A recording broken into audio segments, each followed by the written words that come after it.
Mi vida, por lo que recuerdo, fue muy agradable hasta que cumplí 18 meses. Y entonces todo se torció. Mis padres se divorciaron y me llevaron a una casa de acogida. Más tarde volví con mi madre y cuando tenía unos 5 años ella se casó de nuevo. Y su marido resultó ser un maltratador. Bueno, eso no lo sabíamos entonces. Así pues, los siguientes 10 años de mi vida fueron muy difíciles. Sufrí muchos malos tratos y también abusos sexuales. Me crié en una familia en la que me enseñaron que era una inútil, que no valía nada, que nadie me quería ni me querría jamás. Y cuando te crees estas cosas, la vida las hace realidad. En cierto momento, un vecino me violó y lo condenaron a 16 años. Había otro vecino que me acosaba. Todo esto ocurrió cuando yo era muy pequeña. Y después, cuando alcancé la adolescencia, mi padrastro dejó de darme palizas y empezó a acostarse conmigo. Esto ya no pude soportarlo. Así que me marché de casa a los 15 años. No sabía nada. No sabía relacionarme con la gente. Pero al menos ya no vivía en esa casa. Estaba muy falta de cariño, así que me iba a la cama con el primero que se mostraba amable conmigo. Al cabo de un año tuve una hija y no podía cuidar de ella. No podía ni cuidar de mí misma.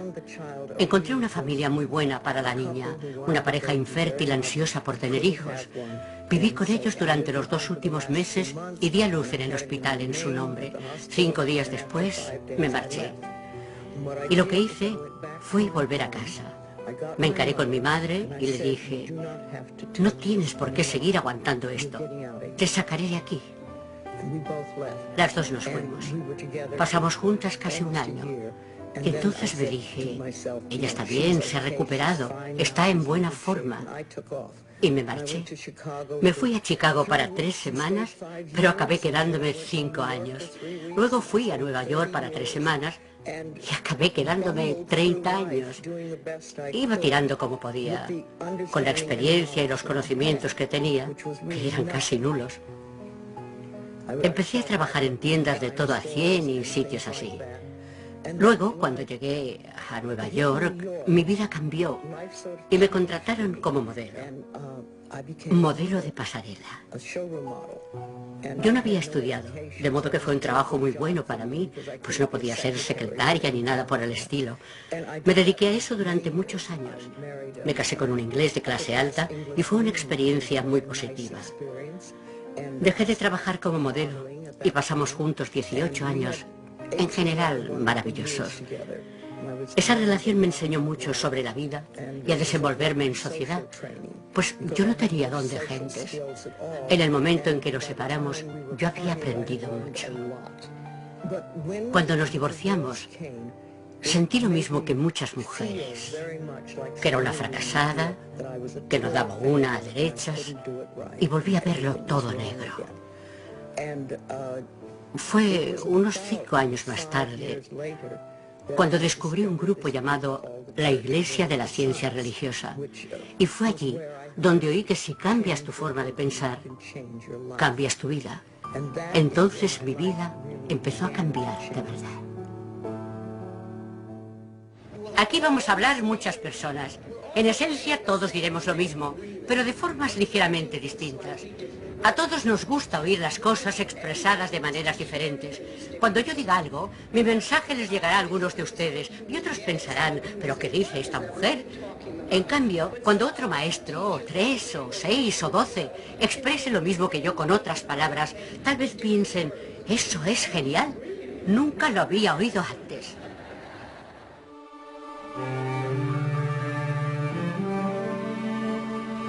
Yo vivía con mucha gente, de manera bastante inconsciente, pero sin darme cuenta de mi inconsciencia. Simplemente iba tirando y sentía a menudo que la vida me llevaba por donde ella quería, que yo era una observadora de lo que me ocurría. Vivía en un cómodo estado de aturdimiento. Mi existencia carecía de un sentido profundo y sabía que me faltaba algo, pero no sabía qué. Teníamos una gestoría. Empecé a trabajar con mi padre como aprendiz a los 16 años. Teníamos la oficina en casa y la trasladamos a un edificio. Cuando yo tenía 20 y pocos años, nuestra oficina se incendió. Recibí una llamada a las 6 de la mañana. Era mi madre para avisar que el edificio estaba ardiendo. Cuando llegué había coches de bomberos, policías y periodistas. Todos mis objetos de valor estaban en esa oficina. Un bonito despacho con una vidriera que daba a la calle. Todo eso estaba en llamas. Cuando yo tenía 12 años me llevaron a Boston, más que nada para una fusión espinal. Recuerdo que alcé la vista y dije, algún día seré médico y científica. Así que comencé a prepararme para estudiar medicina a una edad muy temprana. Cuando terminé mis prácticas me dio por dormir demasiado, hasta 17 horas al día. Me recetaron un medicamento que empezó a afectarme a la médula ósea y como no había otro fármaco que pudiera ayudarme, me vi obligada a buscar otro remedio. Fui a una librería en Boston y en una estantería encontré el libro Usted puede sanar su vida, por Louise Hay. Hablaba de unas frases llamadas afirmaciones y se suponía que si las realizabas podías sanar tu vida. Me puse a hacer repeticiones, como en el gimnasio. En vez de levantar pesas o lo que fuera, repetía, me quiero a mí misma tal como soy, 10 veces. Y al cabo de 3 meses dejé de tener tanto sueño y pude matricularme en la Facultad de Medicina, lo que fue absolutamente fantástico. Yo sufría unas migrañas terribles. 1 o 2 veces al mes me pasaba una semana ingresada en un hospital de Boston, donde me hacían toda clase de pruebas, pero no sabían qué me pasaba. A los 19 años tenía que entregar un trabajo para la clase de lengua, y como la mayoría de la gente que padece migrañas, necesitaba saber qué esperaban de mí y no podía averiguarlo. Cuando salí de la biblioteca, sin saber cómo sacar un sobresaliente, pensé por unos instantes que tal vez lo mejor sería tirarme delante de un coche, que eso sería más fácil. Viví en un orfanato hasta que cumplí 10 años y en una serie de casas de acogida. La situación en la que me encontraba era que mi padre había abandonado a su familia y yo había nacido durante la Gran Depresión. Mi madre trabajaba vendiendo caramelos en la zona este de Detroit y ganaba $17 a la semana. Recuerdo que llegó una niña llamada Marta y que la internaron allí más o menos por los mismos motivos que al resto de nosotros. Y me mandaron llamar y yo llegué y me puse a hablar con Marta, que estaba llorando, muy triste y afligida. Intenté convencerla de que no tenía por qué estar así. Recuerdo que le dije, este sitio es estupendo, aquí no hay padres, ¿sabes? Puedes hacer casi lo que quieras. Tenemos mucha libertad y lo pasaremos genial. Y para ello, lo único que tienes que hacer es cambiar tu forma de pensar.